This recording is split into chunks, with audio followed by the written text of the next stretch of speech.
Hello guys, this video is going to be an eye-opener for many of you. I've been noticing, especially last 2-3 attempts, alright, that students are being misguided by these selective study strategies and these ABC analysis.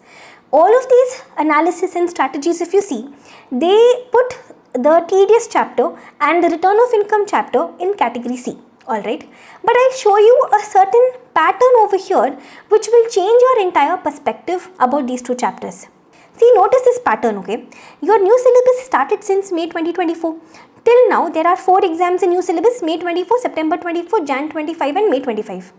In all of these exams, if you see, the return of income chapter, a question from there has been combined with set off and clubbing. There's a common trend in all of these questions. This has become like a paper pattern that the return of income question will be combined with your set off and clubbing. See, but is this pattern always going to be the same? No. One fine day, if ICAI decides to change it, you can't blame them that, why did you change it? Because it is not written anywhere that this question will come with this only, like that. It is not written anywhere. Similarly, if you see, the TDS TCS question has been combined with residential status and scope of total income. TDS TCS question again combined with residential status and scope of total income. The only difference was in Jan 25 when the TDS question was combined with slump sale question, but even that was a very easy question.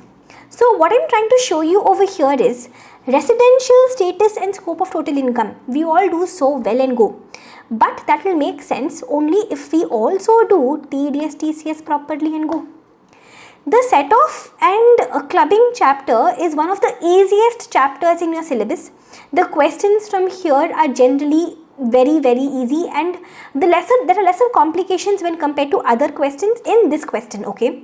And so therefore, if you want to attempt this question, but if you don't know your return of income chapter, then again it becomes pointless.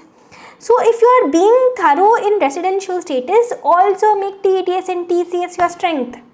If you are good at set off and carry forward, also make assessment procedures, return of income, this also your strength, only then it will work out. So should you skip these two chapters? No, you should be giving these two chapters as much importance as you give to residential status and your set off and carry forward chapter. You're understanding? In fact, if you do residential status properly, TDS, TCS properly, set off and clubbing really well, alright, and your return of income. These 5 chapters, if you do really well, your question number 2 and question number 4 will become your strength questions, and that will make a huge impact on your overall score in your tax paper. See, in your tax paper, if I talk about the direct tax part, 50 marks, you will be having 15 marks of MCQ and you will be having 35 marks of descriptive. Right? Now, out of this 35 marks of descriptive, you will have question number 1, which will be your compulsory question for 15 marks, and then you have question number 2, 3, 4, out of which you will be attempting any 2 questions for 10 marks each, so 20 marks. So this is how 15 plus 15, 30 plus 20, 50. This is how your 50 marks of DT part is going to be. Now, if you actually follow this strategy properly that I am telling you over here, then your question number 1, your compulsory question, this you anyways have to write. Out of 2, 3, 4, you will definitely write question number 2 and question number 4. And know that when you're preparing for TDS, okay, you're not preparing only for that 6 marks or 4 marks which they will ask in question number 2. You're not preparing just for that. Small adjustments from TDS you will find even in your total income question, like for example grossing up adjustments you will find over here, or they might ask you for tax payable, alright, for which you will have to subtract TDS, TCS credit also. You might have some TDS adjustments in your MCQs as well. So that is the reason why, guys, these 5 chapters have to be your strongest chapters when it comes to income tax. Like how I told you, even in law, don't think that law is equal to share capital and management and administration. Same thing I'll tell you in DT. Don't think that DT is equal to 5 heads of income. Yes, you need to know the 5 heads of income because come on, your whole compulsory question will be, revolving around that. You need to know the 5 heads of income because your MCQs will revolve around that. In fact, even in your set off and carry forward chapter, the question that you will be getting might have some adjustments, especially from loss from house property, and some adjustments on salaries as well. But however, doing just the 5 heads of income but compromising over here would not be a very great strategy. Alright, so think about this and try to do the TDS chapter and the assessment procedures chapter very well.